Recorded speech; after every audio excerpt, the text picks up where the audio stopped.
بسم اللہ الرحمن الرحیم۔ اللہ تعالیٰ کو بندوں کا دعا کرنا بہت پسند ہے۔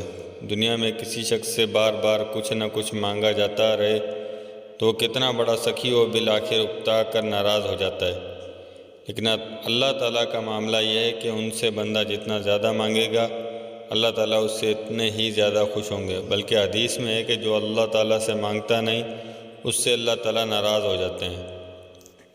پھر یہی نہیں کہ دعا اپنے مقاصد کے حصول کا ذریعہ ہے، بلکہ وہ ایک مستقل عبادت ہے، یعنی دعا خواہ وہ اپنے ذاتی اور دنیاوی مقاصد کے لیے مانگی جائے وہ بھی عبادت شمار ہوتی ہے۔ اس پر ثواب ملتا ہے اور جتنی دعا مانگی جائے اتنا ہی اللہ تعالیٰ کے ساتھ تعلق میں اضافہ ہوتا ہے۔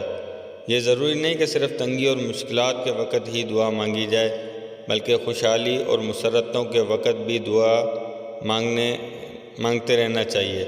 حدیث میں ہے کہ جو شخص یہ چاہے کہ مصائب اور تنگیوں کے وقت اس کی دعائیں قبول ہوں تو اسے چاہیے کہ خوشحالی کے وقت دعا کی کثرت کرے۔ اللہ تعالیٰ نے قرآن کریم میں وعدہ فرمایا ہے کہ مجھ سے دعا کرو میں قبول کروں گا۔ اللہ تعالیٰ کا یہ وعدہ غلط نہیں ہو سکتا، اس لیے اس یقین کے ساتھ دعا مانگنی چاہیے کہ وہ ضرور قبول ہوگی۔ البتہ قبولیت کی صرف مختلف صورتیں ہوتی ہیں۔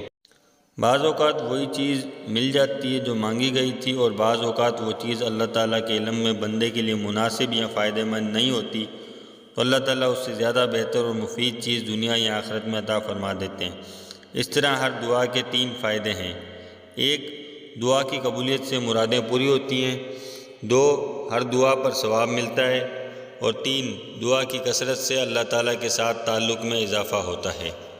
پھر اگرچہ دعا مانگنے کے آداب میں یہ بات داخل ہے کہ قبلہ رو ہاتھ اٹھا کر زبان سے دعا مانگی جائے اور پہلے حمد و ثنا اور درود شریف پڑھا جائے، لیکن اگر اس کا موقع نہ ہو تو اس کے بغیر بھی دعا جائز ہے، اور اس طرح اللہ تعالیٰ نے دعا کو اتنا آسان فرمایا ہے کہ وہ تقریباً ہر وقت اور ہر جگہ مانگی جا سکتی ہے، چلتے پھرتے بھی، کام کرتے ہوئے بھی، اور اگر زبان سے مانگنے کا موقع نہ ہو تو مثلاً بیت الخلاء وغیرہ میں تو دل میں بھی مانگی جا سکتی ہے۔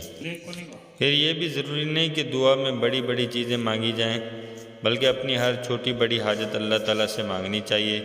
یہاں تک کہ حدیث میں ہے کہ جوتے کا تسمہ بھی ٹوٹ جائے تو اللہ تعالیٰ سے مانگو۔